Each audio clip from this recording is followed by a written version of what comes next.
Hello, how's everybody doing? Welcome back to the channel. Today, this has just been on my mind for a while and I want to rant. So I'm going to make a video on the worst types of MMA fans. I think we have about 7. So let's just get right into it. Let's not even waste any time at all. Number 1, the worst kind of MMA fan is the fake hardcores. If you remember, they were talking about Patchy Mix. He's going to beat O'Malley. He's actually the real champion. They fucking love to talk about Johnny Eblen. I don't know why. I don't know if because maybe he's not the most household name. Like, yeah, everybody knows Usman Nurmagomedov because he's a Nurmagomedov. And people kind of know Patchy Mix, or before he was in the UFC, they kind of knew Patchy Mix because he had some bravado and he would talk a lot. But I think people like to talk about Johnny Eblen. And oh, there's another dude who's like 21-1. I think he's a middleweight, not a middle. Is he a welterweight? Oh my gosh, I can't think of what his name is. But they like to focus on these niche guys, and they talk about guys from LFA, from Cage Warriors, from PFL. They say, oh, actually, the PFL champ, Usman. I don't know, man. He might give Ilia Topuria some problems. Oh, I don't know. He might give this guy some problems. Oh, Patchy Mix schools O'Malley, dude. He submits O'Malley in 2. They just try to appear like they're much more advanced than you and they know more, and actually they watch more, so that means they know more, and that means they're cooler, and that means they're more in tune with the MMA scene. Like, they're so fucking insufferable, and it's so annoying, dude. Usman Nurmagomedov doesn't do shit to Ilia Topuria besides get knocked the fuck out. And again, I don't want to be that dude because this is kind of like a casual statement. If he's going to struggle and arguably lose the first fight to Paul Hughes, a guy who's 5'6" and a weight class lower, what the fuck do you think Ilia Topuria is going to do to him? Just think about this for a second. What do you think Arman Tsarukyan would do to him? What do you think Max Holloway would do to him? There's so many lightweights that would fuck up Usman Nurmagomedov, and that's why he's not coming to the UFC. On top of the fact, because of steroids, but that's a whole different conversation, all right? Allegedly, everything's alleged, okay? Even though he did fail a test, but whatever. Next is the old heads. Now, these guys are mostly harmless. They'll talk about Fedor Emelianenko, and oh, he'll give these guys some problems, and they'll talk about BJ Penn, and I don't know, man, Benson Henderson might be top 2 at lightweight right now. Again, these guys are pretty harmless, but then when they try to say that Fedor Emelianenko is the greatest of all time, or Jose Aldo is actually top 3 of all time, he's also the bantamweight go-to. Oh, dude, what about Dominic Cruz? You ever heard about Dominic Cruz? What do you think Joe Stevenson would do to this division? You just need to, you kind of just need to hear him out and give him a pat on the back and say, yeah, okay, bro, I got you, for sure, I got you. But, yeah, I don't know. Like, these dudes, it's so hard to have a conversation with them because they're so stuck in their own way, and they refuse to actually understand that the sport develops and evolves. And again, this is not exclusive to MMA. This is the NBA. This is the NFL. This is the MLB. Oh my God, it's fucking horrible when it comes to the NBA. When you say that guys couldn't play in the 80s because he was too physical, and Michael Ray Richardson would actually be a top 2 guard in the NBA right now. And you got the old heads that would say, oh, I'd average fucking 50. Allen Iverson, I love Allen Iverson. Oh, I'd average 50 if it was today's NBA. You wouldn't, bro. You would not. You probably would stay around 28 to 30 like you were. Or also, probably even less because you couldn't fucking shoot 3. It's a whole different conversation. Again, this is not exclusive to MMA. This is a very universal concept about every sport. Honestly, just in every facet of life. People from back in the day, Gen X, boomers, they'll say, oh, our generation of life was better. Our music was better. Our movies were better. To be fair, most of the time they're fucking right for the vast majority of things. But yeah, this is just a universal topic. Our cars were better, our music was better, our TV and movies were better, our personalities were better, our politicians were better. And again, all of that's true, but yeah, when it comes to the sport, the sports are a thing that just evolves. It would make no sense if fighters or basketball players or football players or baseball players or soccer players or track and field athletes or swimmers, it would kind of be weird if those athletes from now weren't much better and much more advanced than people in 1970, 1980, 1990. Because that just wouldn't really make any sense. Why would you not progressively get better? Even the chess players are much better than now because they can study off of the guys from back then, and they can look at the mistakes they made and build off those mistakes, and they can see what works and what doesn't. That's a reason why when you're going to talk about the GOAT list, you kind of need to think in relative to their era. So if you want to say that, I don't know, Randy Couture is a top two heavyweight, well, that's a bad example because heavyweight fucking sucks now. But if you want to talk about Anderson Silva, oh, he's actually the greatest of all time. He's top two. Well, okay, objectively you're wrong, but you do need to think that he was one of he didn't have anybody before him to actually study and learn from. He was one of the pioneers of this sport. You know, he was fighting in 2003, 2004, 2005. So, I mean, UFC was founded in 1993, but it didn't really become a thing until like 1997, 1998 when Vitor Belfort was there. Because in 93, it wasn't even a sport at that time. It was just a weird competition that odd people would watch. But yeah, again, you need to think in relatives when you're going to talk about this fighter from this generation and this fighter from this generation. Next is the casual fan. Now, again, these guys are normally harmless, but when they try to actually act like they know what the fuck they're talking about, then it becomes an issue. They will say that Conor McGregor is top 10 of all time. They talk about Khabib being 29-0 in a UFC. That's amazing, but there's nuance to these things. I mean, Khabib didn't start fighting actual people until he was 16, 17-0.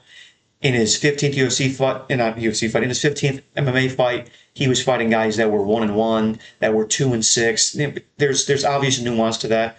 Conor McGregor is the furthest thing from a top 10 fighter of all time. If you want to talk about influence and charisma and entertainment, if you have him as number one, that makes total sense to me. But there is zero argument for him to even be in the top 20 fighters of all time. Yes, he was a double champ, but he has one, maybe two good wins. Has never defended a title, has a lot of losses, has a couple very questionable losses. Again, if you want to talk about influence and entertainment and impact on the sport, of course, he's number one, number two, number three, whatever. I totally get that. But if you want to say he's a top 10 greatest mixed martial artist of all time, you could not be further from the truth. That's my opinion on that. Next is the authority figure. These are the fucking worst fans. Fuck everything I just said and fuck everything I will say. These are the worst fucking fans in the entire sport. Their fucking favorite line is whenever you criticize a fighter, they beat your ass, bro. Oh, really? A guy who's 34 years old, who's been training mixed martial arts for 19 years, who's been in the UFC for 7 years, and is a trained martial artist, he would beat my ass. Really, bro? What gives you that idea? You're sure a fucking genius for coming to that fucking conclusion. Like, these fucking people are insufferable. They also will talk with so much authority because they might train themselves. Maybe they've been training kickboxing for 2 years. They've been training jiu-jitsu for a few years. They're automatically going to discredit your opinion because you don't train. Now, there will be some merit to that if, let's say, I criticize a fighter for gassing out in round 5, right? Obviously, I've never been in an MMA fight. So, and also I can understand that the longer you're in an MMA fight, it's going to get harder, and it's a very physical sport. But if you just say, "Oh, this fighter isn't good," "Oh, dude, I've been fucking training for 7 years, they beat your ass," but "Oh, dude, actually, you don't understand because of this, and that." Okay, I can say a fighter is bad if I haven't trained, or if I've only been training for 4 years, or if I've been training for 2 years, or if I only do this. You can criticize a fighter if you haven't trained. Again, if you want to make a claim where, "Oh, dude, how can he not take those calf kicks?" Okay, then you have a point. "Oh, you've never trained. You don't know what a calf kick feels like." Maybe that's a different story. But if you're just going to be one of those guys that will say, "Oh, they beat your ass. Oh, bro, I've been training for fucking 10 years. Therefore, I know more about you. Therefore, oh, this fighter's better. But, oh, I'm right because I've been training for 6 years." It doesn't fucking work like that. Okay? It doesn't work like that. It never has worked like that. Also, these people love to call you out and say, "Oh, must be a COVID fan. Huh, this guy must have started watching during COVID." That doesn't make any sense. You're criticizing a guy because he's been watching the UFC for 6 years. It's a long fucking time, dude. That's a long fucking time. The UFC is not old. The UFC has been out since 1993. That's 33 years. 6 of those 33 years, but realistically 6 of the 30 years. That's a fucking long time. Like, how was that a bad thing? "Oh, dude, you're a fucking COVID. I can tell you're a COVID fan. I can tell you started watching in 2018.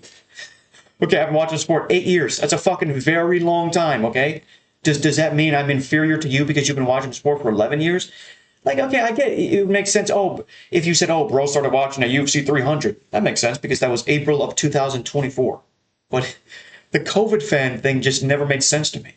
Oh man, you've only been watching sports 6 years of this very young sport when realistically only 15 of those 30 years that it's been out have been high level. Like, what? Okay, what the fuck are you trying to tell me? Makes no sense, dude. The spoiled fan. These people will always be around, and it doesn't matter what you do to appease them, what card you give them, and I will prove that to you because when the UFC went to Paramount, you get every single UFC event for $9 a month. You get embedded. You get Fight Pass. You get Fight on Demand. You get every single pay-per-view and fight night. You get the Dana White Contender Series. You get the Ultimate Fighter for $9 a month. And the first fucking thing these people said, there's so many fucking ads. Oh my God, I can't even watch it. There's just so many ads. Hey, dickhead, what the fuck do you expect? You get every fucking thing you can think of for $9 a month and you still complain. What the fuck do you want? Do you want to be able to watch it for free with no ads and also get cage side tickets, you fucking loser? Again, and people are going to call me a bootlicker, a Dana White shill, a Dana White sycophant. What the fuck do you expect? You went from paying $1,200 a year to watch this sport, to paying $100 a year to get everything under the sun.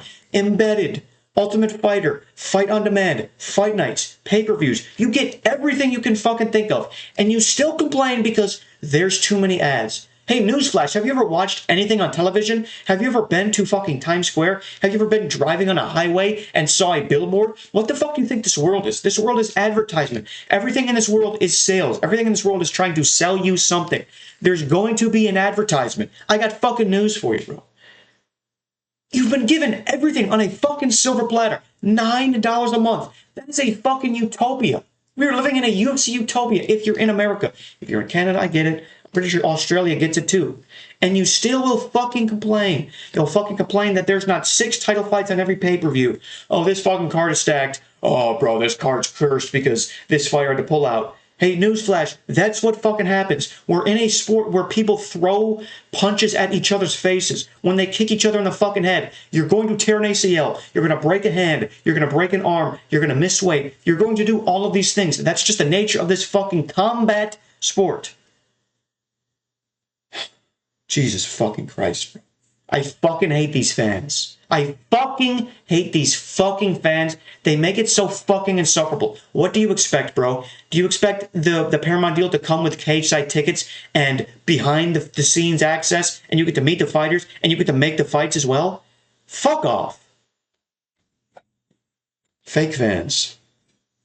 What I would deem the fake fans are the people that call fighters crotch sniffers, decision merchants, and they just say every fight's boring if it didn't include 25 minutes of just straight in the pocket fucking brawling, winging overhands. You know, if you are one of those people that call someone a decision merchant, like for example, Movsar Evloev, prime example of a guy who was touted as a decision merchant. Yes, that is technically true. He has never finished a UFC fight. However, if you watch Movsar Evloev versus Aljamain Sterling, Arnold Allen, Diego Lopez, these are fun fucking fights. These are very entertaining fights. You can't just say because a guy hasn't got a finish, he's a boring fighter. People called Merab this all the fucking time. And then all of a sudden, he submits O'Malley one time, his second finish in the UFC, maybe his third. His second or third finish in the UFC, all of a sudden now he's entertaining. And now we love Merab. Now we fucking love Merab. He's the best. He's so active. He's so cool. Oh my gosh, he's so fun to watch. Oh my gosh, just the way he fucking strikes, the way he... But now, like...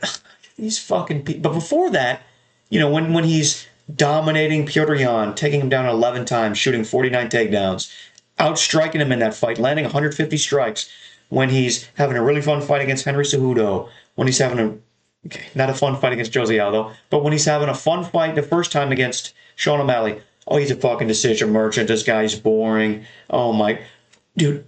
You know what I saw? I fucking saw people call Khamzat Chimaev and Islam Makhachev decision merchants and boring land brave fighters. Hey, dickhead, have you ever watched any fight besides their last one? They are fucking fight finishers. Hamzat Chimaev has never had a boring fight except for his fight against Dricus du Plessis. Islam has never had a boring fight except for maybe his fight against Jack Della Maddalena. Kind of depends on how you want to look at that fight. I didn't think it was that boring. Of course, it wasn't that entertaining. Like, there's definitely been more fun Islam fights. And yeah, we would have liked for some more action in that fight. But I mean, the fact that people call Islam Makhachev and Hamzat Chimaev crotch nippers, decision merchants, people genuinely do not watch this sport. They genuinely just started watching. That was their first example of an Islam fight, of a Chimaev fight. Watch Chimaev versus Burns. Watch Chimaev versus, what's his name, Kamaru Usman. Watch his fight with John Phillips, Reese McKee, Leach. All of his fights. Kevin Holland. He's fucking getting the people out of Jared Milsharp. He's getting people out of there in 8 seconds with the first punch he fucking throws. Then he has one boring fight and all of a sudden, he's this, he's that. You're not a real fan. Go watch boxing. Go fuck yourself. Oh my gosh, where the fuck do I get started on these fucking losers? Conor versus Khabib. I don't think there are any bigger losers in the sport than the Conor versus Khabib guys. If you go to a Conor McGregor Instagram comment section, it's people doing the eagle emoji, a gif of Khabib. Oh, send bro 2-3 years Dagestan. You are a fucking loser. Do you know that these guys fought each other almost 100 UFCs ago? They fought on UFC 229. We're on UFC 326 now. They fought 97 UFCs ago. They fought 8 years ago. Get the fuck over it. And it's both these guys, too. If you go to a Khabib comment section, it's guys just posting Conor gifs, calling him inbred, calling him fucking loser. If you are taking a side and you're like going into a comment section of these guys and leaving comments about, oh, fucking 29-0, 29, eagle emoji, you are a fucking loser. Straight up, you're a fucking pathetic loser. You need to get a fucking life. This fight happened 8 years ago. Get the fuck over it. Neither of these guys have fought in 5+ years. Get on with your fucking life. Watch another fighter. Comment on another fighter's Instagram.